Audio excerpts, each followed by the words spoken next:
سن 56 ہجری سے کچھ خاص شخصیات نے معاویہ کو اس چیز پہ قائل کرنا شروع کر دیا تھا کہ تم اپنے بعد یزید کو اپنا جانشین مقرر کر دو. چونکہ عمومی طور پر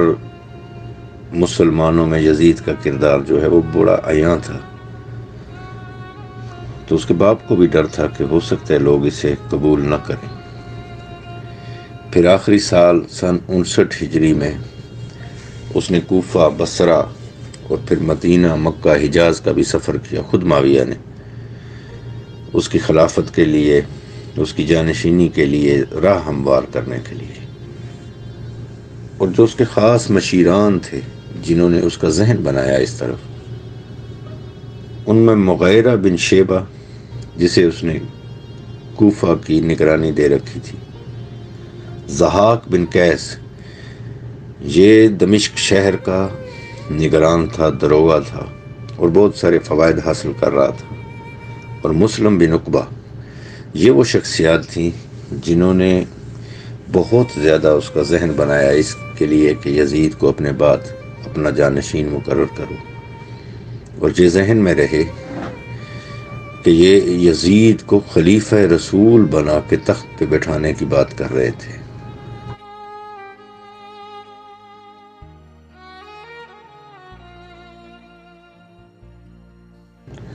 مدینہ میں آ کر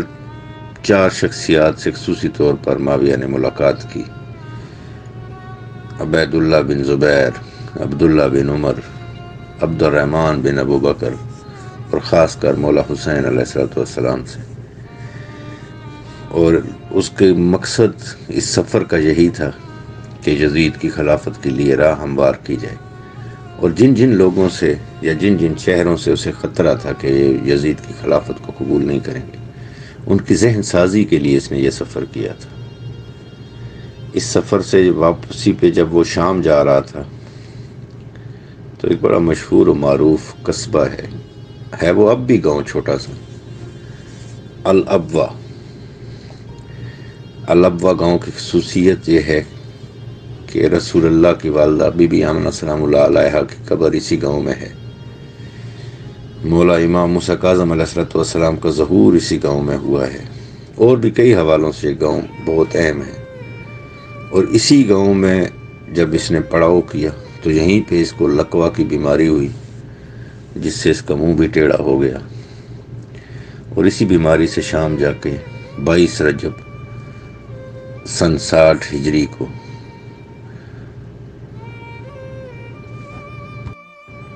اس کی موت ہو گئی. اور اس کی مرنے کے بعد یزید لعین تخت نشین ہوا. اس نے ہر شہر کے لوگوں کو اور وہاں جو ان کے گورنر مقرر تھے انہیں خط لکھے اپنی بیعت کے لیے. اور انہی میں سے ایک خط مدینہ میں اس کا جو گورنر تھا ولید بن عتبہ. اب یہاں 2 روایتیں ہیں. ایک روایت یہ ہے کہ ولید بن عتبہ معاویہ کے دور سے ہی مدینہ کا گورنر تھا، اور ایک روایت یہ ہے کہ معاویہ کے دور میں تو مروان بن الحکم تھا مدینہ کا گورنر، لیکن یزید نے تخت نشین ہونے کے بعد چونکہ ولید بن عتبہ یہ اس کا چچا زاد بھائی تھا، ولید بن عتبہ بن ابو سفیان، ابو سفیان کا ہی بیٹا تھا معاویہ، اور ابو سفیان کا ہی بیٹا تھا عتبہ، اور عتبہ کا بیٹا تھا یہ ولید. تو یزید نے اسے مدینہ کا اور حجاز کا گورنر بنایا. لیکن یہ مروان جتنا سخت گیر یا ابن زیاد جتنا سخت گیر بندہ نہیں تھا. ویسے تو تھا یہ بھی ملعون دشمن اہل بیت تھا، لیکن ہر بندے کی جیسے طبیعت ہوتی ہے تو اس کی طبیعت ایسی نہیں تھی کہ یہ قتل و غارت گری پہ اتر آئے.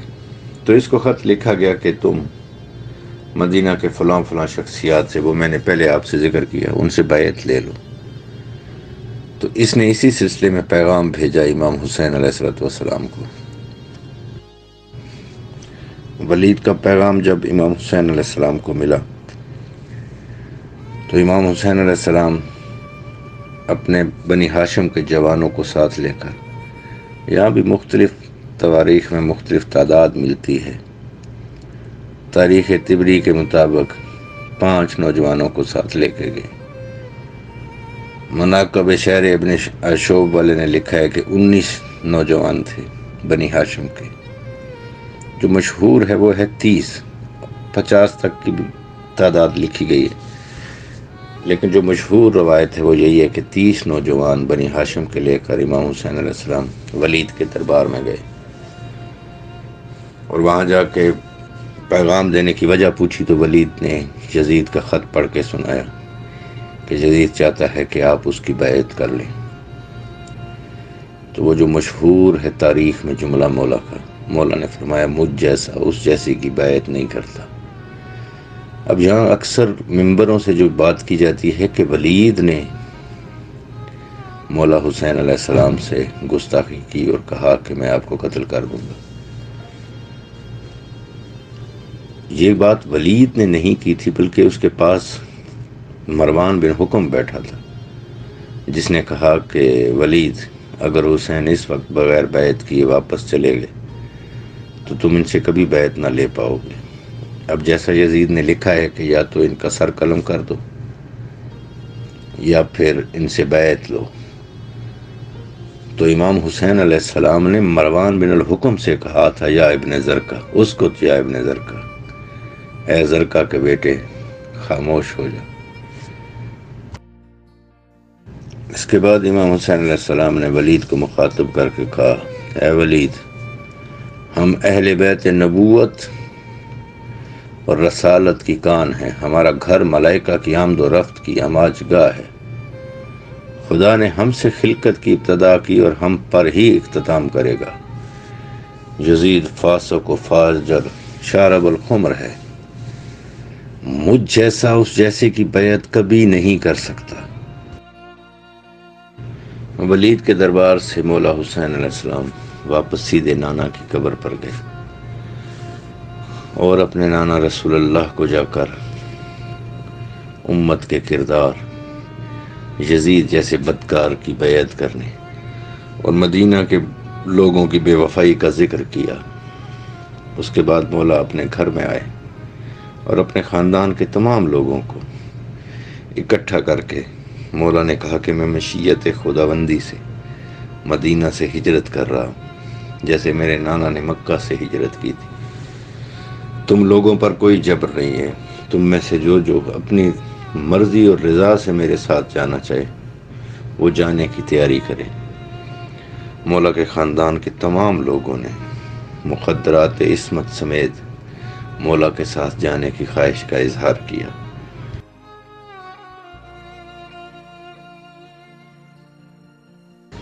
اس موقع پر جناب ام سلمہ زوجہ رسول انہوں نے آ کے مولا حسین علیہ السلام سے کہا کہ بیٹا میں نے آپ کے نانا رسول اللہ سے سنا ہے کہ عراق میں کوئی کربلا نام کی جگہ ہے جہاں میرے اس بیٹے کو شہید کیا جائے گا، اور وہ اس جگہ کی مٹی بھی مجھے ایک شیشی میں ڈال کر دے کے گئے ہیں۔ مولا حسین علیہ السلام نے کہا نانی جان بالکل ایسا ہی ہے، یہ مشیت خداوندی میں گزر چکا ہے اور مجھے وہاں کا سفر کرنا ہے۔ تو یہ سن کر جناب ام سلمہ بہت گریہ کیا انہوں نے۔ پھر مولا حسین علیہ السلام نے بالکل اپنے نانا ہی کی طرح کربلا کی مٹی ایک شیشی میں ڈال کر جناب ام سلمہ کو دی اور کہا نانی جان جس دن یہ دونوں شیشیوں میں جو مٹی پڑی ہوئی ہے یہ سرخ ہو جائے گی خون سے، تو سمجھ لینا کہ آپ کا بیٹا شہید ہو گیا ہے۔ 28 رجب سن 60 ہجری کو مولا حسین علیہ السلام نے اپنے بھائی عباس بن علی کو حکم دیا کہ سامان سفر تیار کیا جائے، اور اس کے لیے مولا کے حکم سے 200 اونٹ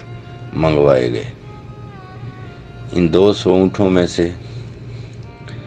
70 اونٹ سامان سفر، خیمے اور غذا وغیرہ کے لیے تھے، 40 اونٹوں پر برتن، دیگیں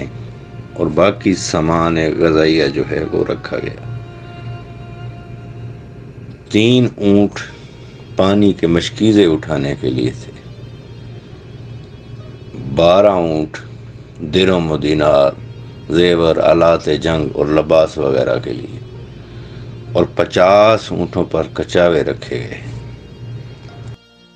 نماز مغربین کے بعد یہ کچاوے رکھے ہوئے تمام اونٹ محلہ بنی ہاشم کے سامنے بٹھا دیے گئے، اور مولا کے حکم سے ان کے بھائیوں نے، بھتیجوں نے تمام مقدرات عصمت کو اونٹوں پہ سوار کیا، اور آدھی رات کو 28 رجب کو مولا نے مدینہ چھوڑ دیا، اور مدینہ سے مولا کا سفر مکہ کی طرف تھا۔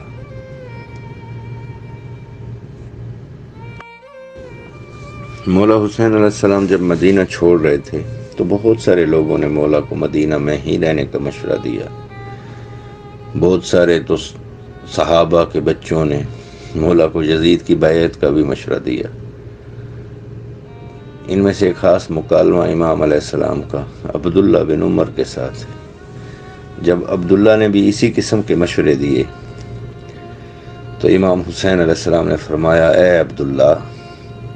نگاہ قدرت میں دنیا کی پستی ذلت کی ایک یہ بھی دلیل ہے کہ حضرت یحییٰ علیہ السلام کا سر اقدس بنی اسرائیل کے حرام زادوں میں سے ایک حرام زادے کے سامنے پیش کیا گیا تھا، اسی طرح میرا سر بھی بنی امیہ کے حرام زادوں میں سے ایک حرام زادے کے سامنے پیش کیا جائے گا۔ مولا کے مدینہ سے مکہ کے سفر میں یوں تو بہت سارے اور بھی واقعات ہیں، لیکن ان میں سے ایک سب سے اہم چیز جو کہ ایک حدیث معصوم ہے، میں آپ مومنین کے سامنے وہ پیش کرتا ہوں۔ جناب سعید بن ابی طالب نے اپنے مقتل میں بحوالہ شیخ مفید لکھا ہے کہ انہوں نے اپنے سلسلہ سند کے ساتھ حضرت امام جعفر صادق علیہ السلام سے روایت نقل کی ہے کہ جب حضرت امام حسین مدینہ سے روانہ ہوئے تو راستہ میں فرشتوں کے چند گروہ اس حال میں حاضر خدمت ہوئے کہ وہ ناکہائے جنت پر سوار تھے اور ہاتھوں میں خنجر تھے۔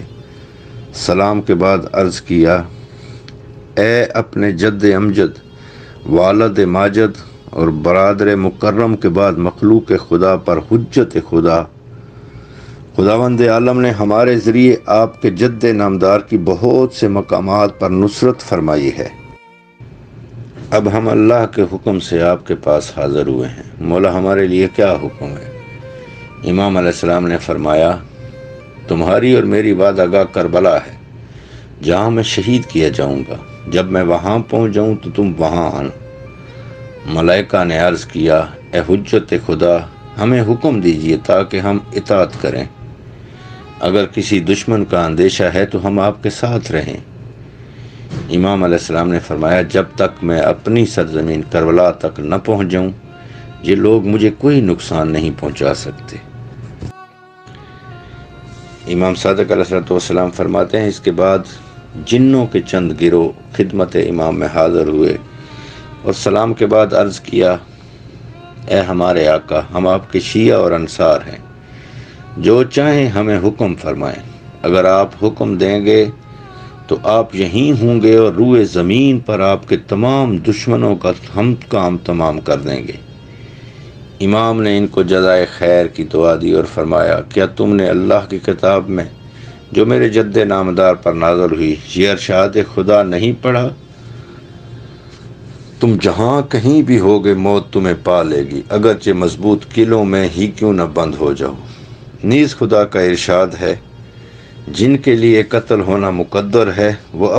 اپنی قتل گاہوں کی طرف نکل پڑیں گے۔ پھر مولا نے ارشاد فرمایا، اگر میں یہیں رہ جاؤں تو پھر اس بدبخت مخلوق کا امتحان کس کے ذریعے لیا جائے گا، اور کربلا میں میری قبر میں کون آرام کرے گا جسے خدا نے اس روز سے میرے لیے منتخب کر رکھا ہے جس روز سے فرش زمین بچھایا ہے، اور اسے ہمارے شیعوں کے لیے جائے پناہ اور دنیا و آخرت میں جائے امن و امان قرار دیا ہے۔ البتہ تم بروز جمعہ 10 محرم کو کربلا میں حاضر ہونا، جس کے آخر میں شہید کر دیا جاؤں گا، اور میرے بعد میرے خانوادہ سے کوئی ایسا شخص باقی نہ رہ جائے گا جسے یہ قتل کرنے کے لیے بلائیں، اور میرا سر یزید ملعون کے پاس بھیجا جائے گا۔ مولا کے یہ کلمات سن کر جنوں نے بہت گریہ کیا اور عرض کیا، ہے خدا کے محبوب اور اس کے محبوب کے فرزند، اگر آپ کی اطاعت لازم اور مخالفت ناجائز نہ ہوتی تو ہم آپ کے تمام دشمنوں کو اسی وقت قتل کر دیتے، قبل اس کے کہ وہ آپ کو کوئی نقصان پہنچاتے۔ امام علیہ السلام نے فرمایا، بخدا ہم تم سے زیادہ ان دشمنوں پر قدرت رکھتے ہیں، لیکن ہم مشیت خداوندی سے انہیں ڈھیل دیتے ہیں تاکہ ان میں سے جو بھی ہلاک ہو وہ بھی اپنے کردار کی وجہ سے، اور جو نجات پائے وہ بھی اپنے کردار کی وجہ سے۔ مدینہ سے مکہ کے درمیان ساری منازل 6 دن میں مولا نے طے کی، اور عین اپنے ظہور والے دن یعنی 3 شعبان سن 60 ہجری کو مولا مکہ میں تشریف لے آئے۔ جب مولا مدینہ سے مکہ تشریف لے آئے تو کوفہ والوں کو اس کی اطلاع ملی، تو انہوں نے مولا کو خطوط لکھنے شروع کیے، اور جو سب سے پہلا خط تھا وہ 10 رمضان کو، 3 شعبان کو مولا مکہ پہنچے تھے، 10 رمضان کو کوفہ والوں کی طرف سے پہلا خط مولا کی خدمت میں پہنچا۔ یہ خط، اور اس خط پہ بہت سارے مومنین کے دستخط بھی تھے۔ خط کے متن کا اردو ترجمہ کچھ یوں ہے، بسم اللہ الرحمن الرحیم، من جانب سلیمان بن سرد خزائی، مسیب بن نخبہ، رفع بن شداد بجلی، حبیب ابن مظاہر، مسلم بن اوسجہ اور دیگر مومنین کوفہ، حسین بن علی کے نام۔ سلام کے بعد حمد و ثنا کرتے ہیں اللہ کی جس کے سوا کوئی معبود برحق نہیں۔ بعد از حمد و ثنا خدا کا شکر ہے جس نے آپ کے زبردست سرکش دشمن کو ہلاک کیا، جس نے زبردستی اس امت مسلمہ کی حکومت اور اس کے مال پر امت مرحومہ کی رضامندی کے بغیر قبضہ اور تسلط جما رکھا تھا، اور اس امت کے نیک لوگوں کو قتل کرتا اور بروں کو زندہ چھوڑتا تھا، اور خدا کے مال کو امت کے جابر اور غنی لوگوں میں تقسیم کرتا تھا۔ اس کے لیے ہلاکت ہو جس طرح کہ قوم سمود ہلاک ہوئی۔ مولا اس وقت ہمارا کوئی امام نہیں جو ہمارے پاس موجود ہو، آپ یہاں تشریف لائیں تاکہ شاید اس طرح خدا ہمیں حق پر مجتمع کر دے۔ نعمان بن بشیر قصر الامارہ میں موجود ہے، مگر ہم نہ تو اس کے پیچھے جمعہ پڑھتے ہیں اور نہ عید، اور اگر پھر یہ اطلاع مل گئی کہ آپ ہماری استدعا پر تشریف لا رہے ہیں تو ہم اس کو قصر الامارہ سے نکال کر شام پہنچا دیں گے انشاءاللہ۔ اور کوفہ والوں کے جو قاصد مولا کے پاس حاضر ہوئے ان میں سے قیس بن مسیر سداوی، عبداللہ بن شداد دارجی اور عمارہ بن عبداللہ سلولی، اور کچھ دنوں کے بعد پھر ہانی بن ہانی سبئی اور سعید بن عبداللہ حنفی کو اسی طرح کے تاکیدی خطوط دے کر کوفہ والوں نے امام علیہ السلام کی خدمت میں بھیجا۔ شیخ مفید نے ارشاد میں، ابن اسیر نے تاریخ الکامل میں، اور باقی مورخین نے ان خطوط کی مختلف تعداد لکھی ہے، مگر جو مشہور ہے وہ یہ ہے کہ ان خطوط کی تعداد 12,000 تک پہنچ گئی تھی، اور اسی کا نتیجہ تھا کہ کچھ منافقین نے بھی پھر امام علیہ السلام کو خطوط لکھے، کیونکہ انہیں لگ رہا تھا کہ کوفہ اب حسین کے ہی قبضے میں ہوگا۔ تو یہ جو منافقین تھے جنہوں نے مولا کو خطوط لکھے اور جن کی وجہ سے یہ مشہور ہو گیا کہ کوفہ والے بے وفا ہیں، در حقیقت کوفہ کے کسی مومن نے مولا سے بے وفائی نہیں کی تھی، بلکہ ان خط لکھنے والوں میں شیس بن رجعی، حجار بن ابجر، یزید بن حارث، عمرو بن حجاج زبیدی ملعون، عمر سعد اور شمر بن ذیلجوشن جیسے ملعون تھے جنہوں نے مولا کو خطوط لکھے تھے، اور ان کا مقصد صرف دنیاوی فوائد اٹھانا تھا۔ یہ ملعون سارے وہ ہیں جن کا ابھی ذکر کیا کہ خط لکھنے والوں میں تو یہ بھی شامل تھے، لیکن معرکہ کربلا میں یہ سارے امام حسین علیہ السلام کو شہید کرنے کے لیے مخالف فوج میں کھڑے تھے۔ البتہ مومنین میں سے آخری جو قاصد آئے دو، ان میں سے ہانی بن ہانی سبئی اور سعید بن عبداللہ حنفی تھے۔ جب یہ خدمت امام میں پہنچے اور امام نے دیکھا کہ اہل کوفہ کا اصرار حد سے بڑھ گیا ہے، تو امام علیہ السلام نے حجت تمام کرنے کے لیے ان تمام خطوط کے جواب میں ایک خط لکھ کر کوفہ والوں کو جواب دیا۔ مولا حسین علیہ السلام کے خط کا متن یہ تھا: یہ خط حسین بن علی کی طرف سے مسلمانوں اور مومنوں کے گروہ کے نام ہے۔ ہانی اور سعید تمہارے قاصدین میں سے سب سے اخیر میں تمہارے خط لے کر میرے پاس پہنچے ہیں، اور جو کچھ تم نے ان خطوط میں ذکر کیا ہے اسے میں نے پڑھ لیا اور سمجھ لیا، اور تم لوگوں نے کہا ہے کہ اس وقت ہمارا کوئی امام نہیں، آپ آئیے، شاید خدا ہمیں آپ کی وجہ سے حق کو ہدایت پر جمع کر دے۔ اس لیے اب میں اپنے چچا زاد بھائی اور اپنے خاندان کے مخصوص معتمد مسلم بن عقیل کو تمہاری طرف روانہ کر رہا ہوں۔ میں نے انہیں معمور کر دیا ہے کہ وہ تمہارے صحیح حالات مجھے لکھیں گے، لہذا اگر انہوں نے یہ لکھا کہ تم ویسے ہی ہو جیسا کہ اپنے خطوط میں ظاہر کر رہے ہو، تو میں بہت جلد تمہارے پاس پہنچ جاؤں گا۔ مجھے اپنی زندگی کی قسم، امام برحق نہیں ہے مگر وہی جو کتاب خدا کے مطابق حکم کرے اور عدل و انصاف پر کاربند ہو، دین حق کا پیرو ہو، اور اپنے نفس کو رضائے خداوندی کے لیے ان امور پر وقف کر چکا ہو۔ والسلام۔ امام حسین علیہ السلام نے مکہ سے ہی اہل بصرہ کو ایک خط لکھا جو انہوں نے اپنے غلام سلیمان، جس کی کنیت ابو زرین تھی، اسے دے کر اہل بصرہ کے کچھ خاص لوگوں کے نام بھیجا، جن میں مالک بن مسمہ بکری، احنف بن قیس، منظر بن جارود، مسعود بن عمرو، یہ بہت خاص مومن تھا، قیس بن میسم اور عمرو بن عبید کے نام مولا نے ایک خط لکھا۔ اس خط کے متن کا ترجمہ یوں تھا: السلام علیکم ورحمۃ اللہ وبرکاتہ۔ بعد از حمد و سلام، خداوند عالم نے اپنی تمام مخلوق میں سے